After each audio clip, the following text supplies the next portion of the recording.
de très belles paroles qui ont vraiment changé ma vie. La Bible dit: près de la croix de Jésus se tenait sa mère, la sœur de sa mère Marie, femme de Clopas et Marie de Magdala. Remarquez que près de la croix, il y avait 3 femmes. En voyant sa mère et le disciple qu'il aimait, en se rappelant que Jean a écrit cela,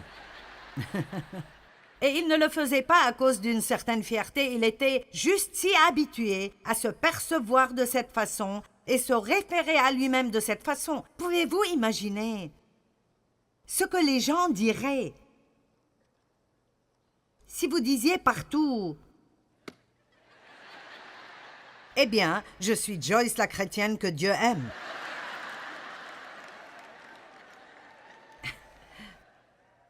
Pensez à cela. Jean 21, 15, Jésus a dit à Pierre: est-ce que tu m'aimes? Oh oui, Seigneur, tu sais que je t'aime. Il a dit: eh bien, nourris mes brebis. J'aime cela.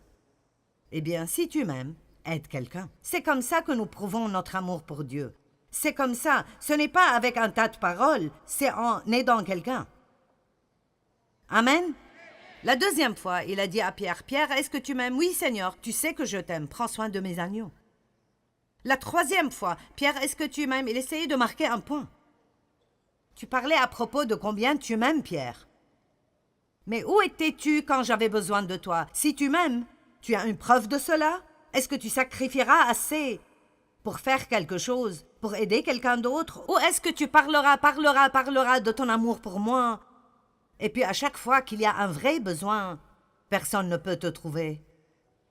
Et puis il a continué en disant à Pierre: quand tu étais jeune, tu mettais toi-même ta ceinture et tu allais où tu voulais. En d'autres termes, en tant que chrétiens jeunes et immatures, nous pouvons juste vivre en faisant notre propre volonté. Mais il a dit: mais quand tu seras vieux, quand tu deviendras mature, un autre nouera ta ceinture et te mènera là où tu n'aimerais pas aller. Et la Bible dit qu'il a dit cela à Pierre pour lui indiquer quelle sorte de mort il mourrait.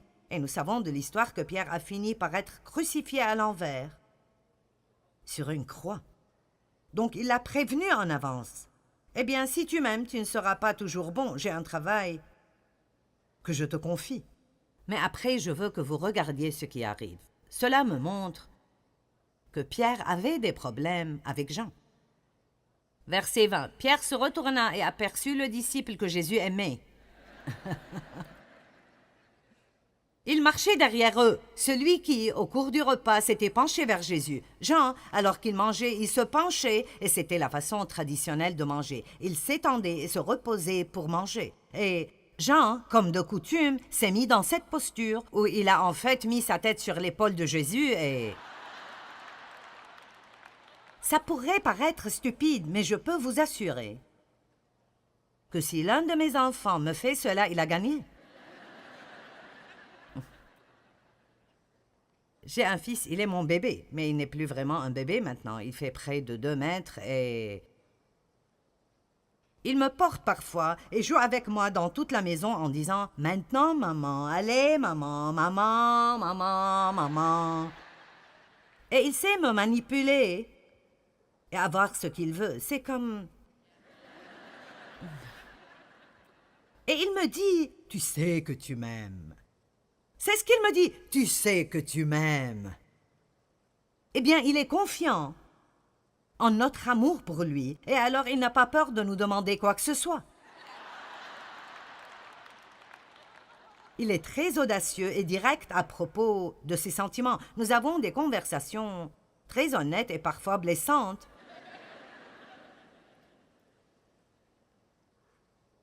Comme quand il m'a dit que j'étais démodée et que le ministère était démodé et vraiment religieux, et si je voulais arriver aux jeunes, alors je devais changer. Aïe, aïe, aïe! Mais vous savez quoi? C'était vrai. Je devais être désireuse de changer. Oh, il m'a dit certaines choses dures, mais c'étaient les choses que j'avais besoin d'entendre. Mais je pouvais seulement l'entendre de quelqu'un que j'aimais tellement et que je savais qu'il m'aimait vraiment, vraiment beaucoup. Vous ne pouvez même pas prendre les choses difficiles que Jésus a besoin de nous dire parfois si vous ne savez pas vraiment combien il vous aime, parce que tout ce qu'il dit n'est pas une caresse sur la tête et une tape dans le dos et un compliment. Un jour, Dieu m'a dit « Tu n'es pas heureuse parce que tu es égoïste. » Je prêchais depuis longtemps. Eh bien, je prêche sur l'amour tout le temps. Oui, mais ça ne veut absolument pas dire que vous marchez dans l'amour. J'ai dû passer les 15 années suivantes à apprendre ce que l'amour était. Et ce n'est pas juste un sermon, c'est un mode de vie.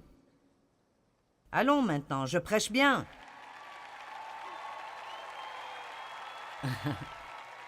Alors, Pierre s'est tourné. Vous devez comprendre cela, verset 20. Pierre se retourna et aperçut le disciple que Jésus aimait marchant derrière eux, celui qui s'était penché vers Jésus, et lui avait demandé « Seigneur, qui est celui qui va te trahir ?» En le voyant, Pierre demanda à Jésus « Seigneur, qu'en est-il de lui? Qu'est-ce qu'il en sera de lui ?» Maintenant, Pierre vient d'entendre qu'il allait mourir une mort violente et qu'il devra souffrir et faire des choses qu'il ne voulait pas faire. Et la première chose qu'il dit est « Qu'est-ce qui adviendra de lui ?» Ceci me dit qu'il y avait un peu de décalage. Allez, si vous allez devoir souffrir et qu'il y a quelqu'un que vous n'aimez pas beaucoup, vous voudrez qu'il souffre aussi.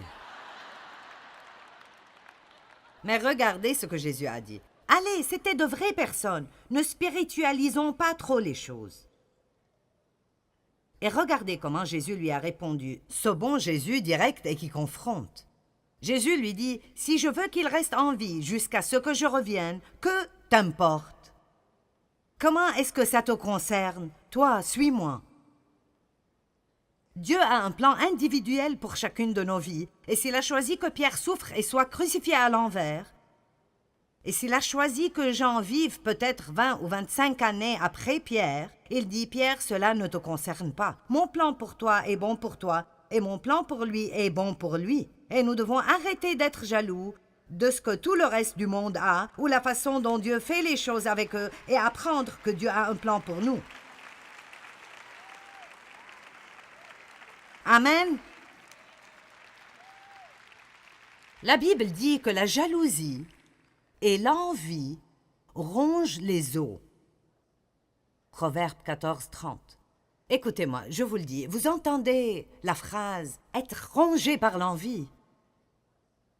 Et c'est une phrase du monde, mais elle est si vraie.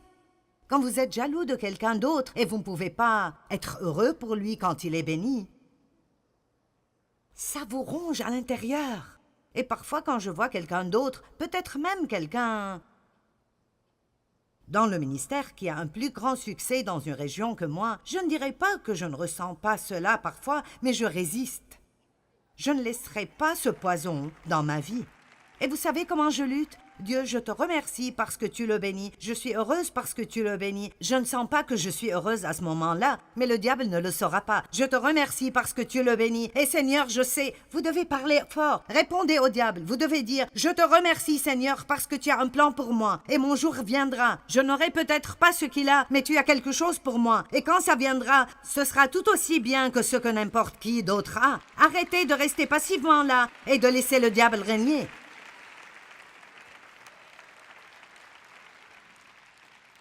Vous devez juste apprendre à parler comme il faut. Jacques 4 était un passage qui change la vie pour moi. Je voudrais le partager avec vous. D'où proviennent la lutte et la discorde et les disputes? Et comment commencent les conflits et les querelles et les bagarres entre vous? J'aime cela. Pourquoi êtes-vous si vexés? Il dit, tout le monde est énervé à propos de quelque chose. La lutte, les disputes, les querelles, les dissensions, l'amertume. D'où est-ce que ça vient? N'est-ce pas des désirs égoïstes qui combattent sans cesse en vous? Maintenant, regardez. Vous êtes jaloux et vous convoitez ce que les autres ont.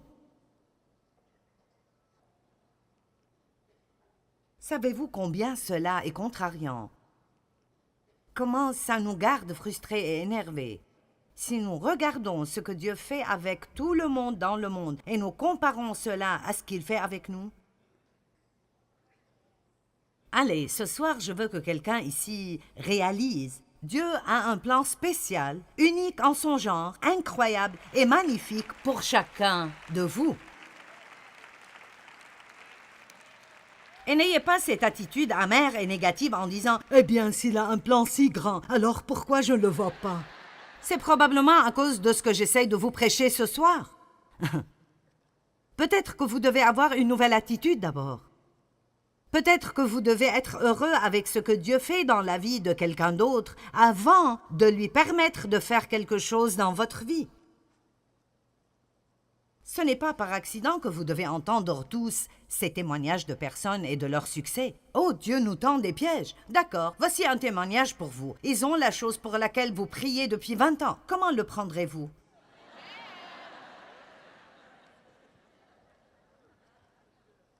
Oh, Dieu ne ferait pas cela. Si, il le ferait. Tellement de choses dans la vie sont un test. Et après que nous passons le test, notre récompense viendra. Ne soyez pas jaloux de ce que quelqu'un d'autre a. Cela va jusqu'à dire toute cette lutte et ces disputes, c'est à cause des choses que vous voulez et que vous n'obtenez pas. Alors vous voyez quelqu'un qui a ce que vous voulez et vous devenez jaloux et envieux et puis vous pouvez commencer à les haïr et cela est comme un meurtre dans vos cœurs. De très belles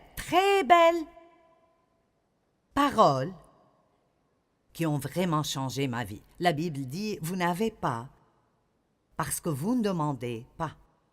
Et vous savez ce que j'ai appris?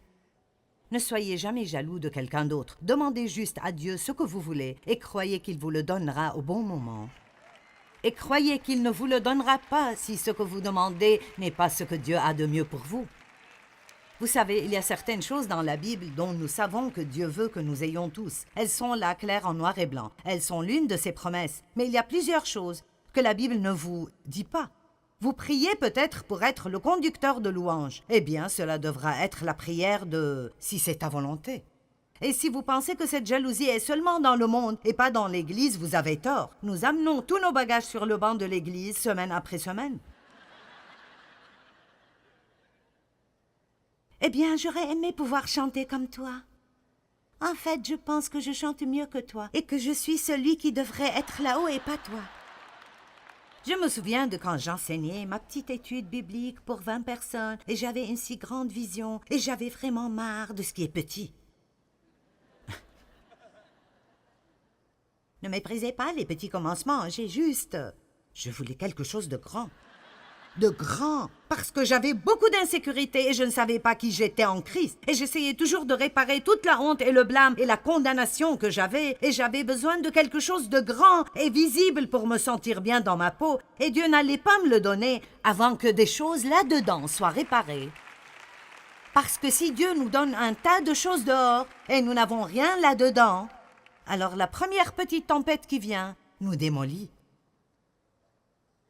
Vous voyez, j'aime ce que je fais. J'en jouis, mais je ne sais pas, peut-être que je ne pourrai pas faire cela toute ma vie. Ça ne me rendra pas moins précieuse. Parce que notre valeur est en qui nous sommes en Christ, pas en ce que nous faisons.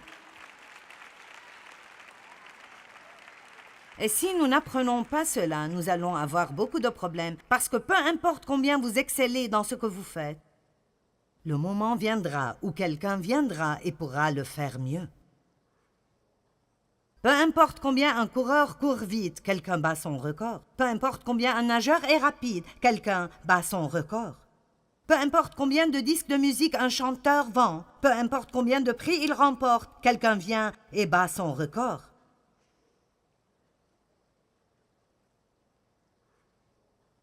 Nous devons apprendre comment aller avec les saisons de Dieu et réaliser que nous sommes tout aussi précieux dans chaque saison. Et si nous sommes assurés de ça, nous serons libérés de la jalousie et de l'envie. Nous n'aurons pas à vivre comme ça. Je crois que ça nous libérera du besoin de comparer et d'être en compétition et d'essayer d'être comme tout le reste du monde. Je crois que savoir qui vous êtes en Christ vous libère pour que vous soyez la personne précieuse et géniale que Dieu vous a créée pour être. Et vous pouvez l'être sans devoir vous excuser. Je suis différente. Je suis différente et j'aime cela. J'aime cela.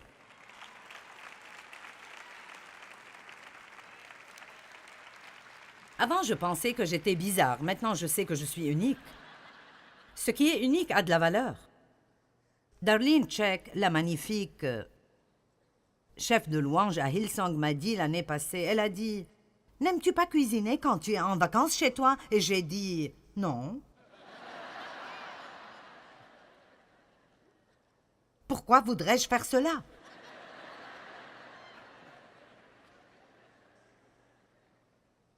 Vous savez, elle aime tout cela, et alors... Parfois, nous ne pouvons juste pas comprendre pourquoi les gens n'aiment pas ce qu'on aime. Et parfois, si je ne savais pas qui j'étais en Christ, alors je serais sous pression parce que je ne suis pas femme d'intérieur. Je lutterai contre un démon pour vous, mais ne me demandez pas de vous faire un repas, parce que ça ne marchera pas. Amen.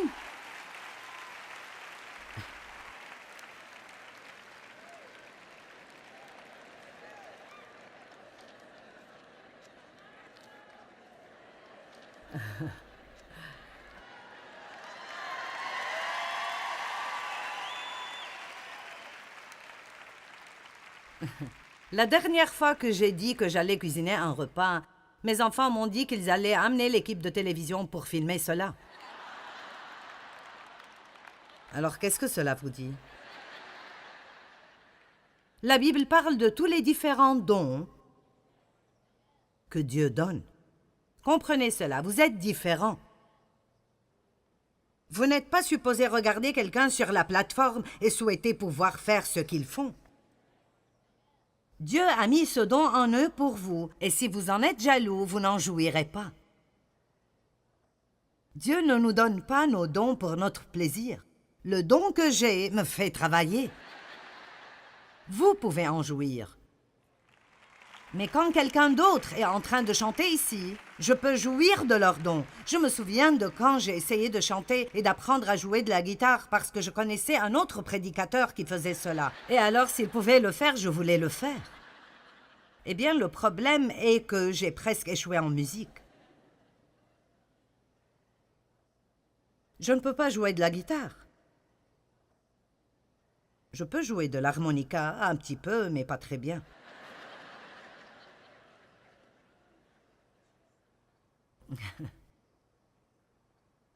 Je me souviens d'avoir lu Éphésiens 4:11 dans les premiers jours de mon cheminement avec Dieu, et il y avait beaucoup de prédications à propos des dons. Et tout le monde disait « Quel est ton don? Quel est ton don? » Est-ce que quelqu'un se souvient d'être là en ce temps où c'était... Il y avait même des réunions entières pour découvrir quel était votre don spirituel. Et vous savez, je suis sûre que cela a de la valeur, mais je n'ai toujours pas découvert qui je suis.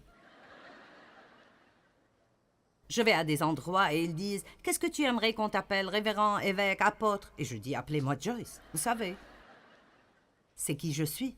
Mais je me souviens être si peu sûre de moi quand je regarde les 5 dons du ministère listés dans Éphésiens. Apôtre, prophète, évangéliste, pasteur, enseignant. Et je me souviens que quelqu'un me l'a enseigné comme ça. Apôtre, prophète, évangéliste, pasteur, enseignant. Et j'ai pensé, je ne veux pas être un petit doigt. Je vous dis juste la vérité. Je voulais être le pouce, vous savez. Et j'ai pensé que parce qu'il disait que l'enseignant était le petit doigt, ça devait être le plus petit don. Et c'est étonnant combien nous sommes ridicules parfois. Allons à Romains 12 pour 1 minute. Allez, c'est le moment pour vous de vous aimer.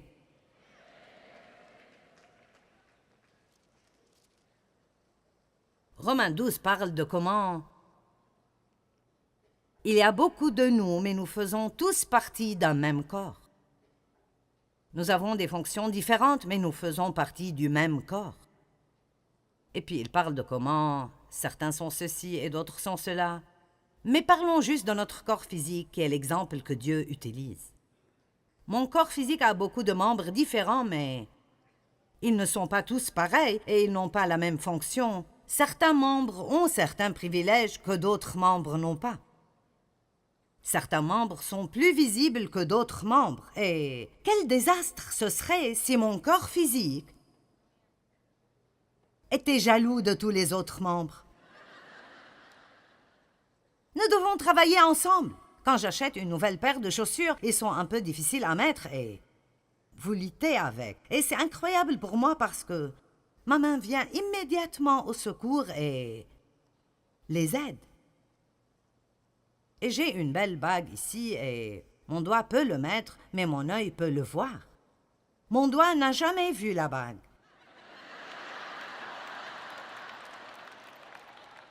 Il peut la mettre.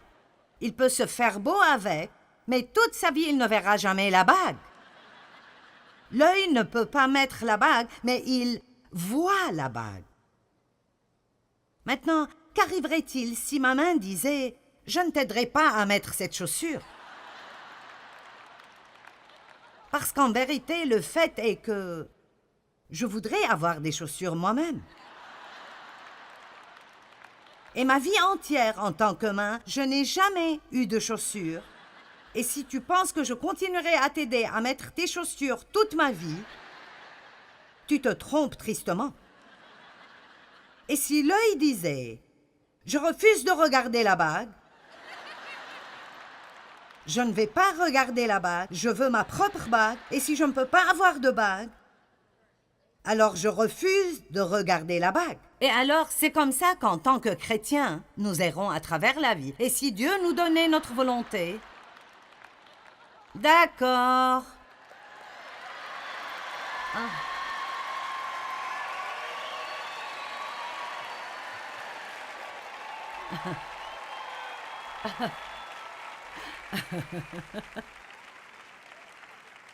Et vous savez quoi, je pense que la plupart du temps,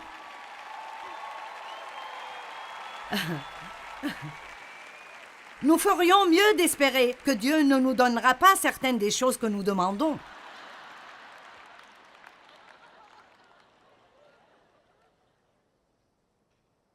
C'est à cela que nous ressemblons parfois. Nous mettons nos chaussures sur nos mains et nos bijoux sur nos yeux.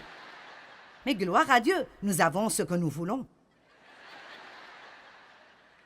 Le problème est que si j'ai mes bijoux sur les yeux, je ne vois pas où je vais alors. Je me cogne à des choses, je blesse les gens.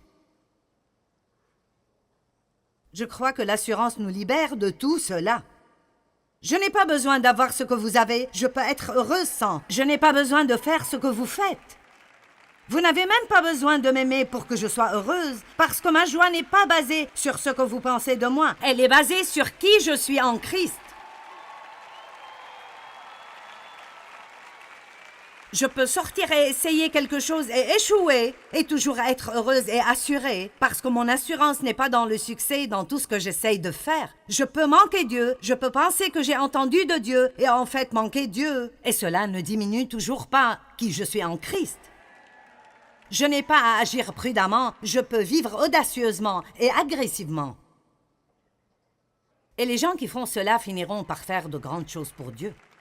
Je peux faire des choses stupides de temps en temps, mais vous ne pouvez pas conduire une voiture parquée. Certains d'entre vous doivent embrayer et la faire bouger. Et même si vous faites un accident ou deux, vous devez bouger.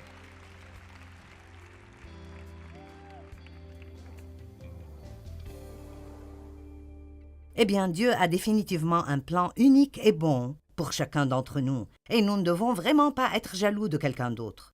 Quand nous sommes confiants en qui nous sommes en Christ et le fait qu'il nous aime et a un bon plan pour nous, alors nous n'avons pas besoin d'entrer dans l'inutilité, de l'envie et de la jalousie. L'ennemi aime attaquer nos pensées et l'une des choses qu'il aime faire est d'essayer de nous faire nous comparer aux autres.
grandparents' attic.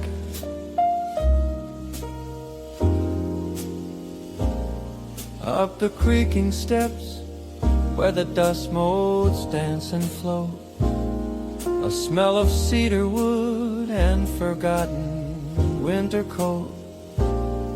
The air is thick with silence, time moves at a snail's pace.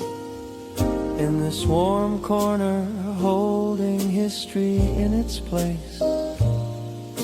An old dented trumpet that Grandpa used to play tells 1,000 untold stories of a brighter yesterday. Here's a shoebox tied with string, full of photographs in black and white, faded smiles from decades past, bathed in attic light. This is more than just a room beneath the sloping eaves.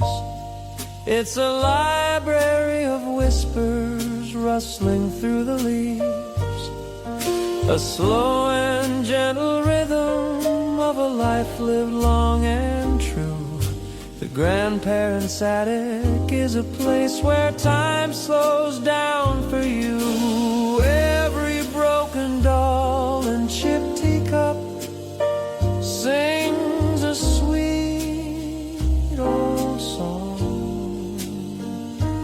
telling me exactly where I came from, where I belong.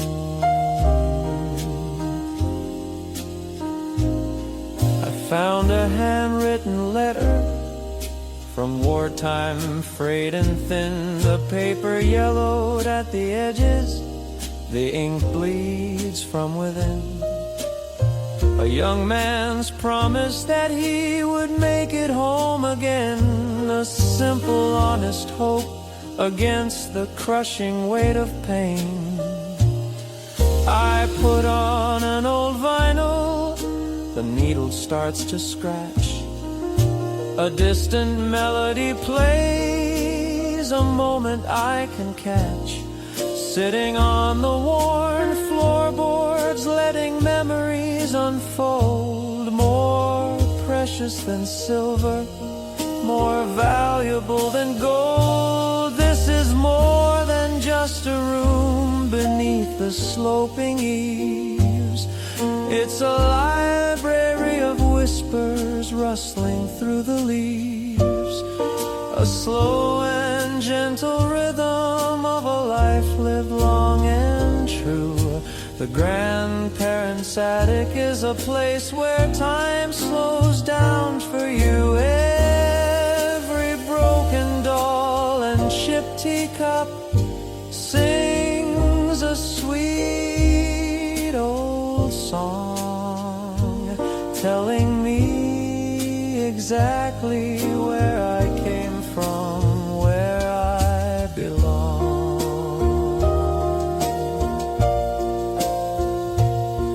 They say to look ahead, always run towards the new, but sometimes the deepest wisdom is in the things we knew. A legacy of love in the things they left behind, peace and quiet comfort for the searching modern mind.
holds you gently